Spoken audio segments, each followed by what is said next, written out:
No, this isn't right, Mr. Brady. That's better. That is better. So people can see the players behind, the heroes. Not just looking at you and me, who are legends, and ourselves. We are Tottenham legends. We are the second best Irish Spurs channel around, Philip, behind Dave. But We are going to overtake them because we are going to invade Kildare. We'd walk to Wrexham. You know, we're on the march. We're like Michael Collins and Dev, really going to take over the country. And to the 9,000 people who haven't got a clue who Michael Collins is, he's the greatest Irishman ever to come out of this country. Yeah. And Dev still doesn't know if he's Irish, American, or a bit of both. Or a bit of both. Philip, it's been a while since you and me done the stream together. It seems like forever. But how are you, sir? Right. Good evening. Welcome to THFC Till I Die, your home of Tottenham past, present, and their exciting future under Mr. Ange Postecoglou with myself, DERMOTRON, and of course the legend that is the Godfather. I'm no Tom Jones. No joking tonight. He is the Irish Godfather. And he's sitting there on his throne in Little Old Leitrim, the king of Ireland. How are you tonight, sir? Yeah, okay. I'm grand. Yeah, I'm grand. Looking forward to like I found the Champions League game this week a complete damn squib. So looking forward to the real football on Saturday when Spurs get back into action. Yeah, it was a bit boring, wasn't it? Last night's games, Philip, they were dreadful. Well, I mean, the Bayern Munich have now managed one shot on target in 180 minutes. So something's gone wrong there. Oh, the Harry Kane's looking back thinking, why did I leave Tottenham? I'll tell you, it hasn't been right for him since Eric Dyer went out there. No. Now, it's Harry Kane the problem, was Eric Dyer the problem? Oh, I don't know. But, I mean, it's gone pear-shaped for them, really. It has. And I think Thomas Tuchel now will be looking over his shoulder because I don't think he's going to survive much longer. Now, I hope you liked your new background. It was designed for us from Colin. Colin did this background for us. This is going to be the new. This is the start of the makeover from the channel. Me and Philip are both going to get. Oh, I've got a green screen. We're going to start using them, and we're going to be sunk into it like we're sitting behind the desk in the studio. So once we get going, this is the start of the remake on Tottenham. Also, Philip, where is it now? Where is it? Where is our code? If you can do, guys, do hit the QR code. For you, go on to RANT, official partner of the channel, for all your energy drinks, everything. Use the code THFCTID for 10% off. And we haven't got the code up. The code will be put in later once we get it sorted out. But that is the code. But if you go onto the website, if you use that code, you will get 10% off. And all that jazz. It helps us and it helps our official partner as well. So RANT are our official partner. So please, everyone, do that. Should we see who's in, Philip? Mm-hmm. If I bring them up, do you want to read them up? And yeah, okay. Right, Wayne Bonner. When my throat isn't up to doing a good evening properly. So I'll just say evening, one and all. Hope you're all well and jiving away. Okay. Do you know what? I set you up there, Philip. Yeah. Thanks a bunch. You left me hanging. I'll definitely, yeah. Where's the rope? I love it. You love it, really.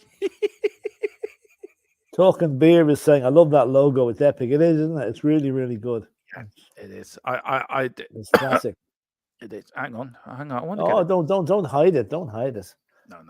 And then David Shearer saying, hi, David. Good day again, Wayne Bonner. Yeah. David from Down Under. We've got Talking Beer saying, David, get sleep, my friend. Yeah, it must be 7 o'clock in the morning out in the 5 o'clock there, he's saying in the chat. Yeah, oh my God, Tom Jones and Derm smashed the likes. Oh God, Tom Jones again. See, I didn't say anything.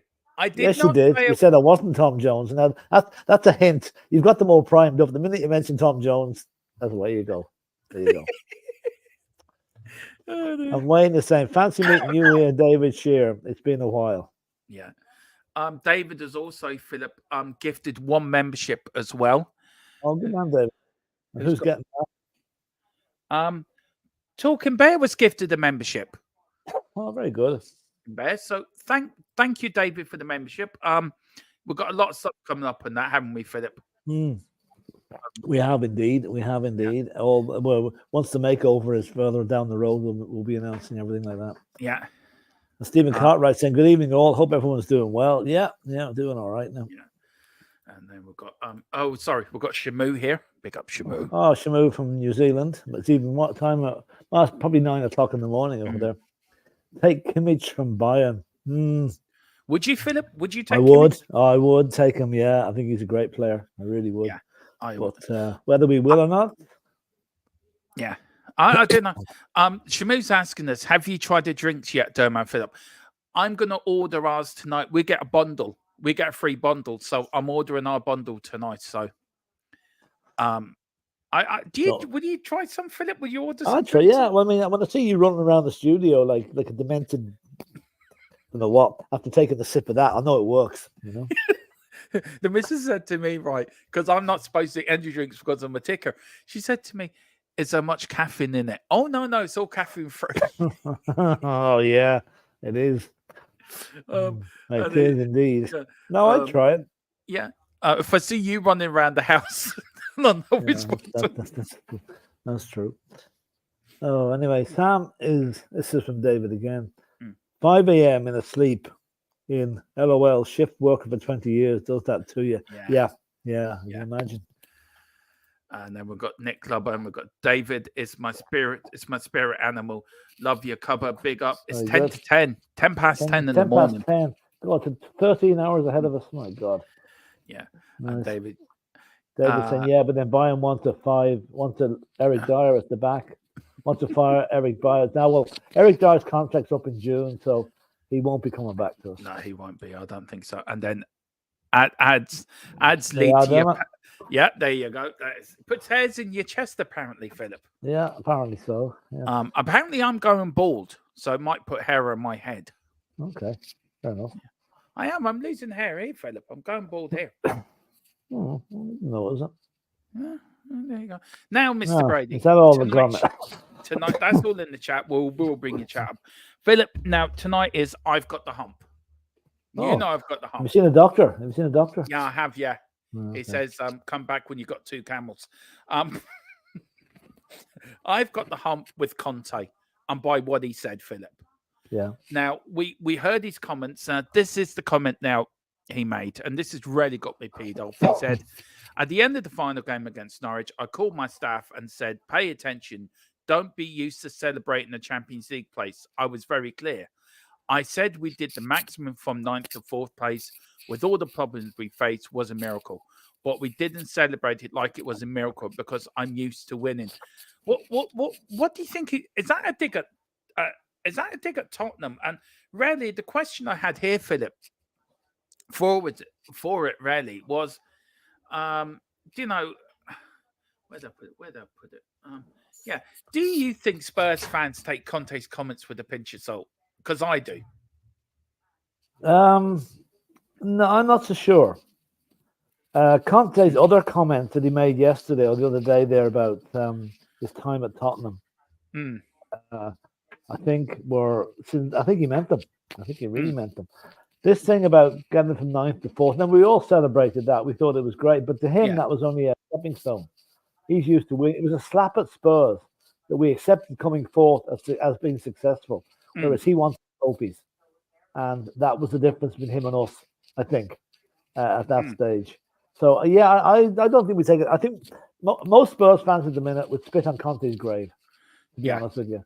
And I think whatever he said will be taken in bad faith. They'll be given out to him about it or blaming him for it. So the way I look at it now is, listen, we all thought Conte was the savior of Tottenham. Yeah. Turns out he wasn't. It turns out he was quite right to come out and attack the players after that debacle at Southampton last season, when we were 3-1 up and coasting and ended up losing 2 points. And that cost us Europe in the end of it, because we missed out on Europe by a point. So he was quite right to do that. But I always got the feeling with Conte, we weren't good enough for him. He was using us as another notch on his CV to move on to something else. Now, the fact that he hasn't managed since he left us means maybe he's not the savior that he thinks. Maybe he's not the great white hope that he thinks he is. Yeah. Now, I know he's trying to get back into management now, and this is why he's becoming more high profile, with these comments on Tottenham. But no, I think what I would do, I would hope the Spurs fans would listen to them, take note of them, and ignore them and move on, because that's in the past. The future is Ange Postecoglou, and that's what we should be focusing on. Do you know what gets me about these comments, Philip? Is I have no problem what he said after that Southampton game, by the way. No, because I remember we sat watching that match in pure disgust at the way they caved in that 10 minutes. If my memory serves me right, you actually walked off. Probably did. Yeah. You did. I probably did. You left me on my own after that game. Even I've had enough of beeping this and walked off. It was so funny. It was funny. And I'm sitting there going, all right, okay. Now, look, I've had no problem what he said, Philip. Where I do draw the line is these comments coming out now. They're slight digs at Tottenham. Yeah, and he's using it to promote his own agenda. Well, we, the club, that gave him a chance. Yeah. We were there when he had nowhere to go. You come to us. Yeah. And it's like, we all know Levy made the mistake over Mourinho and Conte. But, do you know, we gave him a chance. Yeah. It didn't work out. And paid him handsomely. And paid him handsomely as well. Like, don't forget that. I mean, I'd say he was on 15 million a year. And God knows what he took off us in a severance payment. Well, he has to take responsibility for where we were, Philip, in that second part of the season. Yeah. For the way he spoke to the players, for the way he trained them. Do you feel he was too disciplined with the players at the time? I think what happened last season, Dermot, we were doing okay up to about November, December time, right? Yeah. Then the Marine died. Remember, the coach died suddenly. Yeah. A couple of other friends of his died. He got ill. He had the operation. He was off the grid for a few weeks. And I think at that stage he just lost interest. And we rapidly lost interest as well. I mean, I know Stellini did his best, but it wasn't good enough. I mean, for Spurs to finish 8th after being in the top 4 in the first half of the season was not good enough. No. And he had to go. Yeah. Look, Wayne Bonner says, I agree what Conte said. Top 4 isn't a title. We probably agree with him in a way too. It's not a title, but it was an achievement. Well, from where we were in the league, and also it had the added sweetener of keeping Arsenal out of the Champions League as well, which was a big plus for us at the time. It is. And if you look at that, what he did, Philip, he didn't. I think Mourinho did more than what Conte did, to be fair, in his time at Tottenham. Do you know what there wasn't much between it. No, there wasn't much in it. He got us to a final, then got sacked 5 days before it. Yeah. That's still the bizarrest decision ever. Weird. It's never been fully explained either. Really, I have my theory on that, Philip. I'm going to put it out to you and put it to the chat. I think that has something to do with the Super League. You know, I'm sorry. I think that has something to do with the Super League. It may have had. I mean, I know the conspiracy theories are out there that Levy didn't want to pay him his win bonus for the cup. Yeah, I don't buy that for a minute. Yeah. You know, but listen, all I know is he's now learning German. So watch out, Thomas Tuchel. Yeah, that is it. Yeah, he could be at Bayern Munich before you know. Yeah, he could be. You know, he could be. But Harry Kane had said he'd welcome him. Look, what gets me right is Harry Kane. It was all like, look, how much Harry Kane was great striker, Philip. He was all up for Mourinho. He was great when Conte was there. Ange comes, all right. He's got fed up. I want to move. Do you think Harry Kane saw Ange coming thinking, well, who's this fucker? I'm not going to stick around for this. Maybe, but I think Harry Kane should have seen enough in the pre-season. Yeah, I think to know what the Spurs were going to be a different proposition this season. Yeah. Like he scored 4 goals in his last game at the stadium. Yeah, against Shakhtar Donetsk, a decent Shakhtar Donetsk team. But I think at that stage the die was cast. His mind was made up. He was gone. I think Bayern Munich knew they had their man at that stage. So maybe it was too late to change things, and he just decided to go on ahead. Yeah, but look, I think Conte needs to take a hard look at himself as well and realise, look, I wasn't perfect. No problem he said after the Southampton game. But he should have realised. I think he needs to stop digging at us. Mourinho's doing the same, Philip. Yeah, but Dermot, guys with big egos like that, they're never wrong. No. It's always the other person that's wrong. So bear that in mind when these comments are coming out, you know. Big up Ellie's just popped in. Ellie's come in. Hey lads, good to see you back, Dermotron. Like the new shirt edition, and Philip with the Leaning Lamp Tower of Donegal. It's the Leaning Tower of Leitrim, Ellie. I'll have to move it somewhere, I guess. I don't leave it there, Philip. It's like that's it. It's part of it's it's. I don't move it. We like it. We like it like that. So it's an antique or something like that. Yeah. Philip, Anyway, Ellie, how are you? Philip shown how people lived in the 1940s with a lamp leaning. Still living in the 1940s. But anyway, carry on. Oh yeah. Yeah. Have I gone back on time? Yes, indeed. I just think about if somebody lived in the 1940s and came into today's Ireland. Yeah. What they make of it. Oh, holy God. Yeah. It'll be a complete culture shock, you know. Yeah. Mind you, the price of a pint of Guinness would be enough to kill anybody. Come on, from the 1940s. A pint for a price in England will fucking kill you too. You get a pint. You probably get a pint for about £6 in old money. Now it's about €7 or €8. You know. Now, Mr. Brady, let's get into the crux of the show. Why I had enough of FIFA and UEFA. I've had enough of it, Philip. Look, we're on course to qualify for the Champions League next year, Philip. Yeah, and we all know the Champions League is expanding with the World Cup expanding. So, look, if you look into it deeply, there was talk last week. I was having a cup of tea working, and I always listen to Simon Jordan and Jim White in the morning on the other monitor as I'm working. And it came up that I think Martin and Hilda were talking to, that the PFA are looking to go on strike because of the amount of games that teams will have to play from next season, Philip. So it got me thinking, is player welfare not being thought of why FIFA and UEFA are expanding these tournaments and raking in more money? Now, if you look back, Philip, you look at players like Ericsson, who collapsed on the field with dodgy hearts. You look at the Bolton player years ago that did the same. Fabrice Muamba. Yeah. There's loads of players running around with ticking time bombs. Yeah. Philip, I said this to you behind the scenes. I can say it here on live. Will it take a player dying on the pitch for FIFA and UEFA to say there is too much football being paid, or is it gone beyond that now, Philip? Okay, first of all, if that did happen, right, the first thing UEFA or FIFA would blame would be the medical staff at this club for not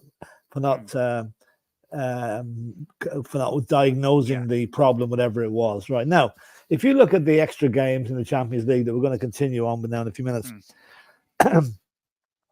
that's affecting 4, maybe 5 teams in the Premiership. Okay, which means an extra 8 games, at least an extra 8 games add on. Right, it's not affecting allowing 3 other clubs in the other European trophies competitions. It's saying there's 12 clubs are going to be playing the same amount of matches as they always do. So UEFA will come along and say, well, no, it's only the big clubs that are playing the extra matches. And they've got extra cash. They're earning the big money from the Champions League. They can afford to have bigger squads, which are able to cope with the other games, which is hiding behind the fact that players are now being worked to death. It will happen. We'll go through the stats and the number of games these guys have to play soon. And it's getting to ridiculous levels. And I can quite understand the PFA coming out with a problem like that. Now, but bear in mind, it does not affect everybody. So a lot of clubs will be sitting on their hands on this because it doesn't affect them. It's really the clubs like Liverpool, Man City, Arsenal, United, Spurs that will be affected, that need to shout loud from the rooftops, enough. But it doesn't just go to there, Philip. It goes to the World Cup as well in 2026. Oh, yeah, well, I'll get on to that now. That's even worse. It's all connected, isn't it? So, it is, yeah. It's a common theme. They're gradually foisting more matches on us. Now, I know we all love watching football, but to be honest with you, I enjoyed watching football back in the day more when there was the occasional match on. Yeah. It was an event. Nowadays, you switch on TV, you have 15 choices to what match to watch. I've got to say, I don't even bother watching half the games. No. That normally years ago. And that's going to happen in the World Cup. The World Cup is going from 64 matches to 104. That's a hell of a lot of screen time. And who's gonna reap the benefit for that? The TV companies are going to pay a fortune for it. Is that going to filter back down to the players? Possibly. No. Well, it comes down to the FAs. It'll come down to their associations. It might do. But I just think it's too much, and it's time to call the halt. And sit back and take stock of things. Yeah. Well, this is the Champions League. Now, we all want to get to the Champions League, Philip. Let's not know. We want to qualify for the biggest European competition in the world, the Champions League. Now, Philip, you and me, and possibly Ellie and Wayne, and a few people in the chat can remember back in the day when it was the European Cup. Yeah. Whereas you play one game home and away, and it was what, 6 games to get to the final back in the day? Philip? If you lost the first round, you were gone. That was it. Good night. Yeah. So now this is ridiculous, but this is it. The new Champions League. Now, pot 1 will contain the champion title holder and 8 qualifying teams with the highest UEFA club rankings, I suppose. Pot 2, 3, and 4 will contain the remaining qualifying teams grouped by the highest to lowest club. Nine teams in each pot. Now, 36 teams will no longer be drawn into groups. Instead, they will start and compete together in one league. With every team playing against 8 others. 36 teams will be seeded into 4 pots on 9 bases on the 23-24 competitions. Each club plays 4 matches at home and 4 matches away. 1 home and away match against a team from each of the 4 pots. Seedings will be based on the following principles. Now, in principle, clubs from the same association will not be drawn against each other in the league phase, especially a maximum of 1 match per club. Against other clubs from the same association may be allowed for the association with 4 or more clubs in the league stage, if this is the only way to avoid a deadlock in draws. Philip, have they made the cut? Have UEFA making this too complicated? Is this a Super League? Is this a Super League in disguise? Because we had the massive outcry of the Super League. Do you think this is a Super League? It will be class. It will be. A lot of people will see it as that. UEFA will deny it, obviously. Yeah, of course. But when you think about it, it is because all the teams that would be involved in the Super League are involved here. Yeah. So but although it might be masquerading under another name, it technically is a Super League. Yeah. Coming in in the back door, if you like. You know. It big up to Ellie. Loving the graphics. Really nice. Thank you very much, Ellie. Thanks, There's Ellie. more to come on this, isn't there, Philip? We're really excited. Only starting now. We're really changing the channel. Wayne says, FIFA and UEFA don't care about too many games or if players die. You only care about money because that's what football's become. Nothing more than a cash cow. Yep. That's hit the nail on the head, Philip. Exactly, yeah. So look, we go on, right? That the qualifying starts on the 9th of July, Philip, and it ends on the 31st of May. That will be the qualifying. It takes a month and a half. Yeah, but the whole tournament starts on the 9th of July and it finishes on the 31st of May. Yeah. Now, where are you on this, Philip? Players are getting a shorter and shorter break time from the end of the season to the start of this. Right. Well, the last game this season, I think, is the 19th of May. Yeah. Right, but then you've got the Euros after that, haven't you? Isn't the Euros coming up after that? So players are not going to get a break at all. You're going to have players playing in the Europeans, finishing up maybe the end of June, having a week off, and then back in for the Champions League, which is diluting because players are entitled to, I think it's a month off, or how so many. So those players, when they're finishing playing in the Europeans, are entitled to a month off, which means they missed the start of their qualifying and possibly are responsible or partially responsible for the team not getting through to the group stage. Yeah. It's too much. It's too much. Yeah. Talking Bear says, Philip just said, get off my lawn. I love it. Big up, Philip. Philip's there with the shotgun, by the way, sits out his house. And if anyone comes up his drive, get off my drive. It's a bit like he's Clint Eastwood. I used to love. Jeez, is there anybody in show business you're not comparing me to, Dermot? Well, Stevie Wonder, Ray Charles. Well, no, as long as you don't start comparing me to Taylor Swift and Madonna, I'll be happy enough, right? So. Taylor Swift. She was at the Super Bowl. I like her. I like her style. That's all I'll say. Yeah. I like her style. Yeah. I bet you like her style, Philip. I bet you do.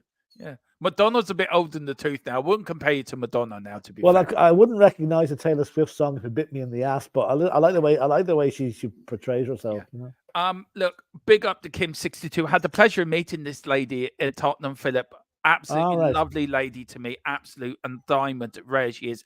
She's big up Dermot and Phil. Was lovely meeting you, Dermot, at the Brighton game. It was nice to see you in person and a great win as well. Yeah. I'm still buzzing. I love the picture, the Bill Nick pick as I a do. picture. Yeah. I'm literally still buzzing from that. I'm still buzzing, Philip, from that game. It's like I'm just still buzzing now.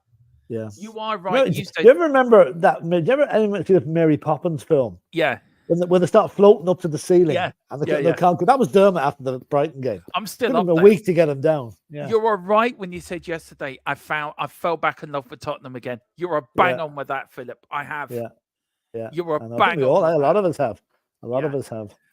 We've got Shimu says an organisation like UEFA only cares about money, surely not Wayne. Yeah.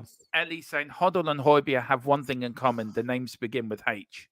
Now I'm getting a bit confused, Ellie.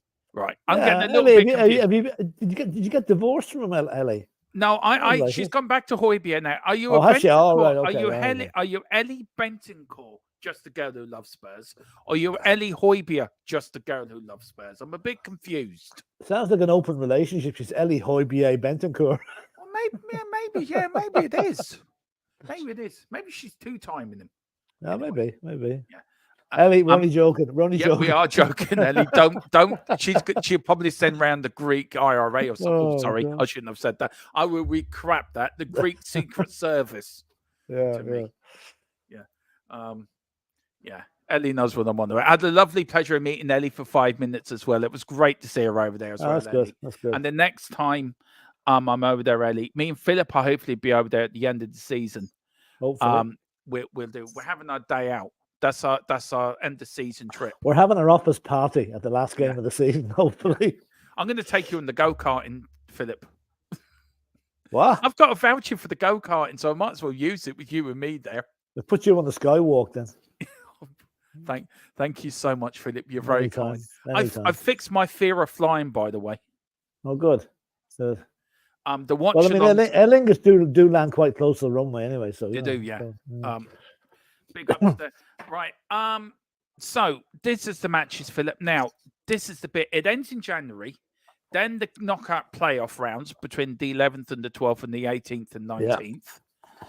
Then the round of 16 is in March. The quarterfinals in April. The semi-finals, of course, also in April, and the final in May. It's a very tight-knit, sort of compact route to the final, Philip. But you're playing more games now to get to the final. Where you played 6. Well, actually, you're playing 8, 10. That's one thing, Dermot. Can I just ask you? Yeah. What is the cutoff point? There's 36 teams in the group stages, right? Yeah. Now, is that going to be how many teams go at the end of that? Because you've got to have a round between the round of 16 and the group stage. So is it 24 teams? I'm just trying to work out how is there going to be 4 matches. Four matches to bring 24 teams down to 16. From 12 to 1, they go straight into the second round. They go into the round of 16. Yeah. And then the rest of them go into the knockout playoff rounds. Oh, okay. Okay. Right. And I don't know if that includes people dropping out or they drop into the Europa League. But then the 12 that are left in that knockout round then go into the round of 6. Well, whatever. The round of 16 is where you come out of the group now at the present. Well, I think it's from 12 and then I think it's 16 teams. So whatever's whittled down. But okay, work it out then. Say someone plays the 8 matches in the tournament, right? So it's 8 and 2 is 10, and 2 is 12, and 2 is 14, and 2 is 16. 17 matches you have to play to win the Champions League. Yeah. As opposed to 6, 8, 10, but 12, 13 at the moment. 4 extra matches. 4 extra. And UEFA said you're not playing extra matches. There's no extra. Look. I love. Hello.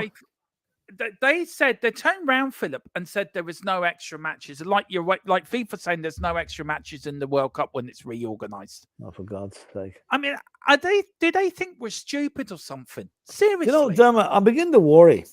There are a lot of people in this world will just believe what they're told. Yeah. Now, there's a certain political party which will remain nameless in America does that every day of the week. Are you talking about the Tory party? No, well, them as well. But I mean, and here we are, UEFA telling us no extra matches. When it's as plain as a nose on your face, there is extra matches. Yeah. And they're taking us for idiots. Yeah. Yeah. No, I'm back with my man Hoybia. Fair play to you, Ollie. Ollie. I meant Ellie, not Ollie. Sorry, Ollie. I meant Ellie. But just made joke. It shows I've got a sense of humour to all, but especially Mia. Yeah, we all know Mia isn't Hoybia's biggest fan, but look, that's for sure. Mia, she's exclusively a Hoybia man. So we're glad to see you back, Ellie. Stand by your man. Stand by you. Philip will now get his guitar out and start singing it. Oh God! Now look, and then of course, then that's the World Cup. So if you look at UEFA, what is the idea from this? Is it to get more teams into the Champions League, Philip? I mean, they're saying that's their idea behind it, but yeah. But then it's not the Champions League. Then you're diluting it. The old European Cup was the league winners only. That was it. Yeah. And that was a Champions League. How can you call a team that came 4th or 5th in a league a champion? They're not champion. No.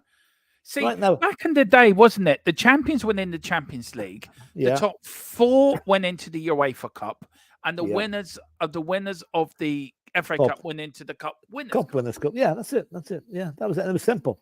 But I'll tell you one thing. You know that lovely theme music that they play every time the Champions League team comes out onto the pitch? I think they're going to change that now. They're going to do the ABBA song, Money, Money, Money, because it makes more sense. Or Stand By Your Man if you get knocked out. Well, Money, Money, Money, I think it'd be more like it, you know? Yeah. But I'm telling Philip, this UEFA, I've really got my goat up in this because I'm so angry that UEFA think they can do what they want and dictate what they want, but clubs don't have a right to say what goes on. And then players are like cash cows that go out into the field to perform. You look at Bayern Munich, Harry Kane last night, right? A former figure of himself, doesn't look happy, doesn't look at all the same person that he was in the Premier League. And is it all about money and glory now, Philip? Has the passion of the game gone for players? It's all about how much money can I make in my short career? How many trophies can I get in my short career?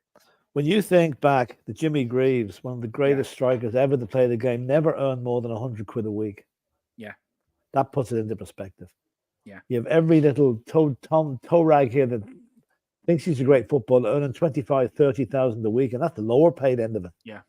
You know, so I mean, they do, a lot of them do. Okay, I don't mind. It's a short career. I don't mind people making money, but some of the obscene amounts of money. You see, Marcus Rashford signed 2 weeks' wages, 700,000 quid. I mean, come on. Yeah. There's nobody worth that type of wage, you know. And like the footballers now, their status symbols, they're kept so far away from the fans. In the old days, the Tottenham team would be in their bell and hair after the game having a pint. Okay, albeit in the snug, to be kept away from the fans. Nowadays, can you see that happening now? Could you see Harry Kane or Christian Romero going into a pub near the ground after the game? No chance. No. It just doesn't happen. No. You know? So has the Champions League gone as far as it can go, Philip? And then will it become something different when these round of no doubt. No doubt. Yeah. I mean, whenever it changed to the present format, we thought this is it. Yeah. So it'll go to the new format. Then they'll get greedier again. There'll be 72 teams in it before they're finished. Now, I want to ask a question, Philip, and I want your honest answer on this. Is Saudi involved in this? Can I just say, is this now being grown so much that late 2 years down the line that Saudi teams from the Saudi Pro League will be introduced into the Champions League? Well, that's their aim, isn't it? They've stated that they do want to come into the Champions League. Yeah. And it probably will happen because if you look the way Saudi, they've taken over golf. They're trying to take over football. God knows what other sports they're in. Formula One maybe be next. Boxing, I don't know. Yeah. But the likes of Jordan Henderson have shown that it's not all roses out there. Riyad Mahrez's wife has shown it's not all roses out there. I'd say there's a lot of players that took the big bucks in Saudi and now regretting it. They're only staying there because of the money. And that is playing in front of 10,000 people, playing some players that wouldn't be fit to play in the second division here. And I think it's but the problem is Saudi have got so much money. if they've got 160 billion of a war chest to invest in sport around the world. So they're not finished yet. They won't be finished until they run UEFA and FIFA. Yeah, and also if you look at it another way, Philip, Benzema was offered to Tottenham, but we had to pay 2.5 million a week of his wages. Yeah, like that was going to happen. With the Champions League expanding, Philip, with the Pro League, and we do think eventually Saudi Pro Leagues will be integrated into a Champions League. Yeah, where does that leave this football as a product, as a viable product that believes in certain beliefs, like in human rights, in football for all equality, for football for men and women, for football for different colors, different creeds? Have UEFA, if they are going to invite the Pro League in, have FIFA or UEFA given up on their principles of what they keep spouting on about equality for football should be for men and women, quality should be for all, doesn't matter if you're disabled or not? Are they going away from their print? Are they being hypocrites, basically, Philip? Sorry for the rounded question, but are they being hypocrites? Yeah, of course they are. Because if they're embracing and getting into bed with Saudi Arabia, who have the worst human rights record, probably second only to North Korea, then they are ultimately guilty of completely abandoning the principles, and also to sort of further bring it on, and to take football even further away from the resources and the affordability of the man on the street. Because as the Champions League becomes bigger and bigger, the gate prices become higher and higher, and it's all aimed at the corporate sponsorship market. Yeah, and the broadcast. Joe Public can go to hell as far as they're concerned. Yeah. So Joe Public used to be able to afford to go to every match. Joe Public now can't, because the prices at the moment are too expensive and only going to get worse. So the whole thing has been turned over to the Mr. Big in the corporate big world is now seeing football as a cash cow and is concentrating all its efforts to make as much money as they can for their sponsors, for their for the UEFA and FIFA. And as far as the likes of you and me can go to hell. If we can afford one match a month or every 2 months, fair enough. We should be able to go to every game, but that won't be able to happen. So where do we stand in this, Philip? Where do governments now have to get involved in this? Because if they go down the route, the broadcasters dictate to UEFA how many games are played in, right? Broadcasters dictate to the Premier League one games are played when. So say it's a 12:30 kickoff. The broadcasters will say, well, we want Liverpool Man United at 12:30. Right. Do broadcasters now have back in the day it was ITV or BBC? Yeah. You didn't get many games on television. When Sky came in, it's got more and more. So are broadcasters also being hypocrites by saying, right, we had it last week. Tottenham played the first game of the weekend, or the last game of the weekend, then played the first game of the weekend against Everton. Yeah. So are broadcasters also involved in this thing, Philip, where they're also dictating what happens to these players? Yeah, I mean, it's ridiculous. I mean, I'll use the example. I think it was last season when Newcastle played Southampton at 12:30 on a Saturday. Newcastle's 400 miles from Southampton. How was the fans supposed to get down? They can't all afford to go and stay overnight. Okay? No. So no, the broadcasters do not give a toss about the man on the street. All they care about is getting people to buy their overpriced subscriptions or their streaming services. And you mentioned the government getting involved. The government can't organise a piss up in a brewery, so keep them out of it. They can't organise keep their own house in order, so they'd only ruin the game if they got involved. But so they want to bring in this independent regulator. Load of bollocks. Yeah, I know. Sorry. I agree with you. But does it have to take something like this, Philip? It's football doesn't belong to us anymore. This is the problem. But they bring in an independent regulator. That's okay for the UK. Yeah. Right? He'll come up with findings. FIFA or UEFA will say, sorry, that only applies to England. That's not going to apply to the rest of Europe. Waste of time, waste of money. Goodbye. Nice try, but we're keeping the way we are. Yeah. And Carl says here, The problem is the government is just as corrupt, like they're taking their money out of some dodgy bag. And Yeah. They'd probably appoint Boris Johnson as the independent regulator. That, we couldn't regulate that. I won't say what, but anyway. It couldn't regulate a peanut out of a monkey bag. Philip, so if you just look at UEFA on its own before we get on to FIFA, what for you has to change at UEFA? I think there has to be a complete root and branch of the whole organization, Philip. Don't forget, we've got the European competitions, you've got the European Championships that are looking to expand as well, to get more European teams into a tournament. You've got the Nations League, which are looking to expand that as well. I mean, you think about it, Tottenham play 4 competitions. That's just the normal league, Philip, right? Think Tottenham next season, Champions League, Premier League, FA Cup, League Cup. You got players also playing for their national teams. Nations League, World Cup qualifiers. Surely, can they not just, say for the qualification for the World Cup, use like they did back in the day, all the home nations go into one competition, into one group? And then that cuts down. Do you know what I'm getting at? Is there a simpler way? That wouldn't be. It wouldn't be. That wouldn't work either, because a lot of the attraction of the European leagues is playing teams from other countries. Yeah, because you're playing the same teams again that you're playing in the Premiership in the same countries. It'd be boring, and that's why the home nations went by the wall. Remember when England, Scotland, Wales, and Northern Ireland used to play? That's all gone because it got boring. You like playing against teams from other countries. And FIFA and UEFA know that, and that's why they're playing on that, I don't know, Philip. I just think UEFA need to be taken down the Well, I'll tell you what, my worry with UEFA, the head of UEFA is that Johnny Infantino fella, right? Yeah. Now, he was in the hierarchy before he took over the job, which meant he learned all the tricks from the previous occupant. Yeah. You're dead right. Somebody should come in straight from a different job altogether and have his own ideas on things, not be prejudiced by what he's seen going on for the last 20 years. Yeah. And until that happens, we're getting the same old. Yeah. Philip, though, it still goes back to equality, though. It still goes back down to they preach this equality. They preached footballs for men and women, footballs for everyone. It doesn't matter if you're English, Irish, African, all countries. Damn it. So the old saying is, all people are equal, right? Yeah. But some people are more equal than others.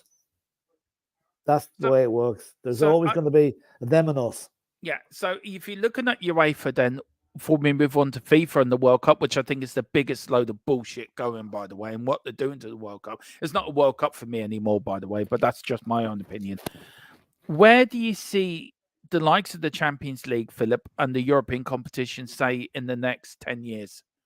Where would you see it going? It'll just troll along. They'll keep with this format for a few years until a better one comes along, one that will make them even more money, and they'll move things along then again. So I can see this format lasting for a while, unless there's a major problem with it, which there won't be, because let's face it, money talks, and if the clubs are making more money, they'll keep stum. If the players that are going to have the ultimate say here, and the PFA, they're the ones that have to stand up. They're the ultimate end user of this. They're the ones that are going to have their lifestyle and their health suffered by playing 2 or 3 games a week. They're the ones that have to do it, because UEFA won't do it. You can be sure that the FA won't do it. And you probably even find the directors and the owners of the clubs won't do it, because they see the cash cow. It's the players. That's what the whole thing relies on to get change. So you can't see no change whatsoever? No, it's not going to happen, because players, they'll say then the players don't have enough power. Now, if they go on strike, if they just threaten to go on strike, maybe that might have an effect. Well, the PFA are looking into that at the moment, Philip. I mean, just one quick question on this, and then we move on. The Premier League. We all love the Premier League. It's the biggest league in the world, in my opinion. It's the best league in the world, in my opinion. Yeah. Can you see the other European leagues getting together and doing one European league to match the Premier League? And then also, can you see the Premier League in 10 years' time, say, having Tottenham play Arsenal in Dubai? Can you see it? Can you see it going that way? We mightn't have to wait 10 years to see that. But this thing about other countries getting together, getting the Super League, you have it already in the new format. It's there already, Dermot, albeit under a different name. Yeah, but with the other leagues don't make as much money as the Premier League. The Italian leagues are complaining that all the best players are going to England. The German Well, league's that's complaining. The Spanish league. So what did the other European leagues need to? Do they need to get together, Philip? Because the Premier League is the biggest league in the world. yeah, it is. It is. Yeah, but like, what can the other team? What can they do? Can they? Okay, they can form their own Super League, but then they're going to get themselves kicked out of their own associations for doing that. Mm. So I think that they'll probably look at the Champions League new format as being a way of making extra cash, extra money for the teams that qualify. Yeah. Now, the teams that don't qualify, I don't know what's going to happen to them. It's like the lower league teams in England. Used to be a market for their players to move up to the Premiership. That's nearly blocked off now because of all the foreign players coming in and taking those positions. So it's far from ideal, and I don't know. It's a bit of a jigsaw puzzle to get it right. I think the Premier League's actually too big for its boots, actually, Philip. It's growing too big for its boots. And my fear is that there will be a bang somewhere along the line of an economics within football, that it will be a crash. And I don't know. I don't know. Well, it did happen. It happened in the Italian league, Serie A. That was a massive league in the 90s, Philip, and it went crashed. Yeah, but the TV money wasn't around in the 90s. It was just starting to come through. The TV money now is there as a kind of a safety net for an awful lot of these clubs. Yeah. Without the TV money, the whole thing would go belly up. Yeah. So that's the crux of it. If the TV money dries up, then everything dries up. Yeah. I want to say big up to where is it? Steve D. Where he had a very good comment there. Where's Steve D? He says, "Evening, Dermo, on Spurs' very own Alan Wicker." There you go. That's gone back a bit. Yeah, it is. Big up to Hotel Cockerell, evening, Dermot and Philip, and all your lovelies in the chat. Big up to your hotel as well. Look, World Cup, Philip. We all love the World Cup. The World Cup is probably the pinnacle of any player's career, to win a World Cup. The players in the world that have won it: Maradona, Pele's won it. Dino Zoff. Go back to the Italians of '82 with Rossi. Franz Beckenbauer won it as a captain with Germany in '74. You've got the likes of, the great Brazilian players that come off that you can remember back in the day, like Socrates and players like that, Philip. Yeah. What does the World Cup mean to you? Before we get on to for them expanding it. The World Cup used to be a really good tournament when it was kind of exclusive, because you knew the teams that qualified were the best in their field, if you like. Then they started expanding it up, and what it's going to be from 2026, I think it's 48 teams, which to me is overkill in a big way. I mean, I think the present format of 64 matches is, it's a lot of games. 104 games is a hell of a lot more. But the thing that worries me most about the World Cup in America, Canada, and Mexico is the distances between the grounds. Like, I don't know what the draw is going to be, but I'm just using a hypothetical situation here. Yeah. Your team could play your first round matches in Miami, say, right? And whatever way the draw comes out, your next round could be in Vancouver, in Canada, 3,500 miles away. That's the equivalent of flying across the Atlantic. Yeah. And then you might have to come back to New York or LA or somewhere for the next round. So what is I'd say the Green Party must be pulling their hair out here, because all this is going to do is increase the carbon footprint of all these flights. But the distances involved are ridiculous, in my opinion. And 104 matches is far too many. The World Cup meant to me, Philip, was you look forward to it every 4 years. Yeah, you did. Yeah, as a kid, I look forward to it. And look, I can remember the '82 World Cup barely. You went to a game in 1966. You were telling me the other day. Yeah. I was a kid. I went to see Argentina play Spain at Villa Park. Yeah. So, things like that, Philip, that's what it meant to people. It meant everything. You look at Mexico in 1986. They had an earthquake, didn't they, just before the tournament? Yeah. 6 months before the tournament. Yeah. And I know they got to the quarterfinals in that World Cup and lost to Germany on penalties, but it meant so much to the nation. Yeah. And the World Cup, I think, was created to bring the world of football together. Has it now gone to a point, Philip, where it's now expanding to a point where the World Cup is just another tournament now? It's just another. The World Cup became another tournament to me the day the draw was made for the 2018 and 2000. Remember they did the draw for the two of them together, and Russia and Qatar came out of it. Yeah. That was the day football died for me as regards the World Cup, because that was so obviously a bought. Both those decisions were bought, and FIFA should be ashamed of themselves. You know, England was sure they had it. England, David Beckham involved. They were sure they had it, and there was. I don't know the full story behind it, but money changed hands there, and that tournament should never ever have gone to Russia. And as for Qatar, well, we all know but that. So that was the day it finished for me. And now they've come along and increased the number of teams from 32 to 48, increased the number of matches by 40, put it in a vast playing area. Yeah. It's, you know, there's going to be teams are going to be spent half the time in the air going between matches. It's just not on. No. It's just not on. I mean, look, I got it here, Philip. From 1913 to 1950, 15 teams were in the World Cup and 18 matches played. Yeah, they right? are. Then from 1954 to 82, it was kept the same. 16 teams, 38 matches, right? Yeah. Then from 82 to 94, it was upped again to 24 teams and 52 matches. From 1988 to 2022, 32 games, 64 matches, right? Yeah. Yeah. Now, from the next World Cup in 2026 and beyond, 48 teams, 104 matches, 39 days, gone up from 32 days, and you have to play 8 games instead of 7 to get to a final. Where FIFA, when this was muted and passed in their Congress, said no team will have to play no more than 7 games to get to a World Cup final. Again, they're taking us for mugs again, thinking we can't count. And also, if you think about it, if a season finishes in May, okay, you've got a couple of weeks to get together. You start the World Cup in June. It finishes near the end of July. And then the start of the season then starts in August. Yeah. And we're playing in, you think in 2026, Philip, is played in 3 different countries, right? Yeah. Yeah. In 2030, there are 6 different countries. Oh my God, don't even go there. Look at that. That is ridiculous. So you've got Morocco, who have bidded 6 times for the World Cup and never got it. They suddenly got a World Cup. Portugal and Spain. Yeah. But because they're fairly close together. That's fair enough.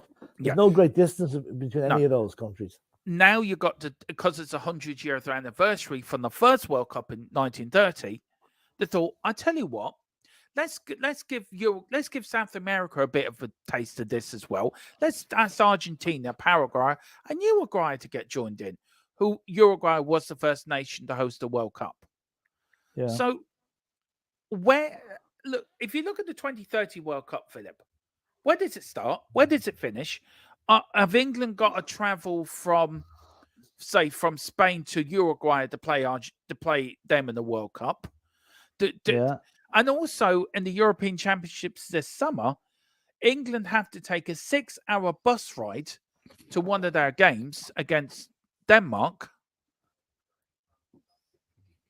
Do you know? Instead of using the plane. Yeah. And just to look at, I've just looked it up there. The poverty rate, the percentage of people living in poverty in Paraguay at the moment is almost 30%.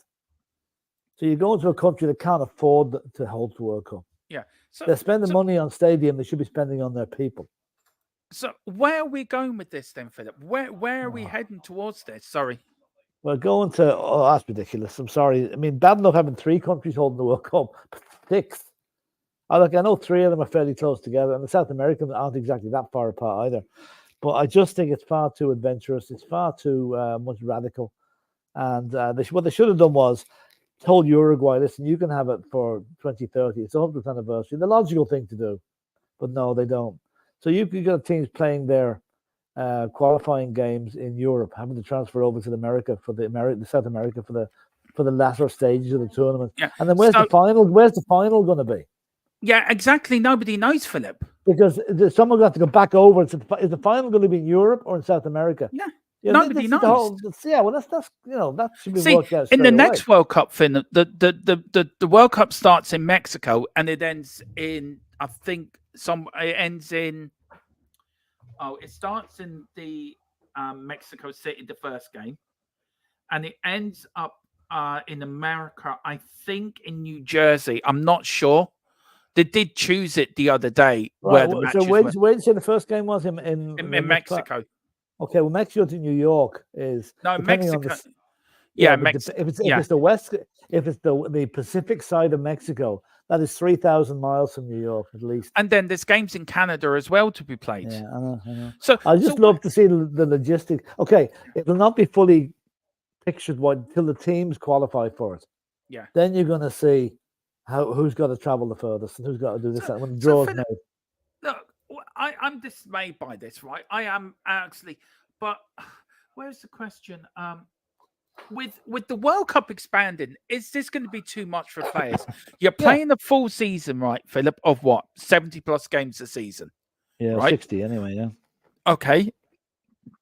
And then you've got a World Cup. So if you get to the World Cup final, that's another 8 games, right? Yeah. And they're expanding that as well into 4 groups of 13.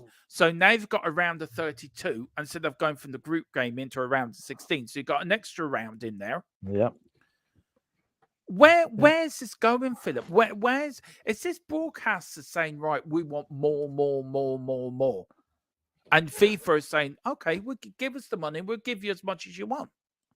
But we don't care what happens to a player. Well, you can be sure the broadcasting rights for the World Cup in 2026 are going to be the biggest ever in the history of the game.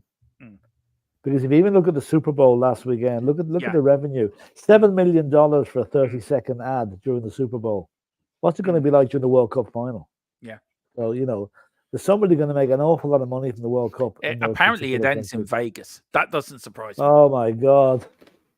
The price of the ticket is about $1,000 a ticket, you know? But Mystery is asking, why are you both talking about the World Cup at DERMOTRON? It's the whole UEFA from FIFA thing, isn't it? Yeah. It is. And it's about, look, the European Championships this year, Philip, that's been expanded where it was, an 8-team tournament? Do you remember back in the day? Yeah. Was it 8 teams or was it an 8 2 groups of 4, wasn't it? Well, sorry, last have to say, which tournament was that? The European Championships back in the day. I think it was. 2 groups of 4. And then it went maximum, top 16 maximum. Yeah. Then it's now brought onto a mini World Cup. Yeah. They want to expand it now for the next European Championships. FIFA are expanding their World Cup. Where's this leaving everyone? Where's this leaving the Joe public being left behind, Philip? Where FIFA and UEFA do not give a shit.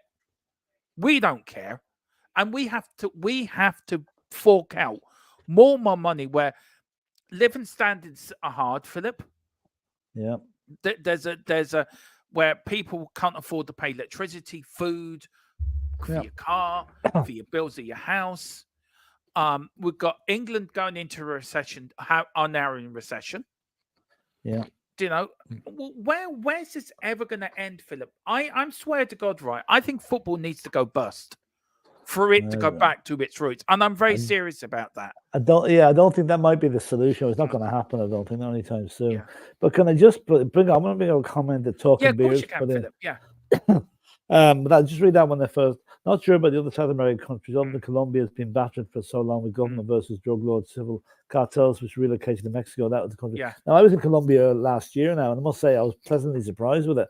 It's a country that seems to have got its act together now. It really has. Now this one here, Talking Beer, your Jaffa cakes. That's true. Talking Beer is saying here, we in the US have long distance travel down to a science. Yeah. Absolutely, I totally agree. Yeah. Like I'm a frequent visitor to the States, and I know the way that works. Yeah. So it's not you guys that I'm concerned about. It's the players and the fans coming in that are going to be totally new to all this, and that's the problem, I think. But I take your point. You do have it down to a T, and it's really, really well done over there. It is. We've got here. He says I'm wrong, Dom. It's in Jersey. Well. New Jersey. That's fair enough. That's fair enough. It's still 3,000 miles from Mexico. Philip, I'm going to start just very quickly, and then we've got 2 other bits of news to go, and then we are going to finish off on this. Philip, I'm going to end it as I started. Philip, has it got to be a player's death for the major organizations to come to some sort of realization that players are not robots. They are human beings. Well, we've had those cases. It was Christian Eriksen and Fabrice Yeah. Muamba. Did that have any effect on anything? No. No. It's going to take more than one, I'm afraid.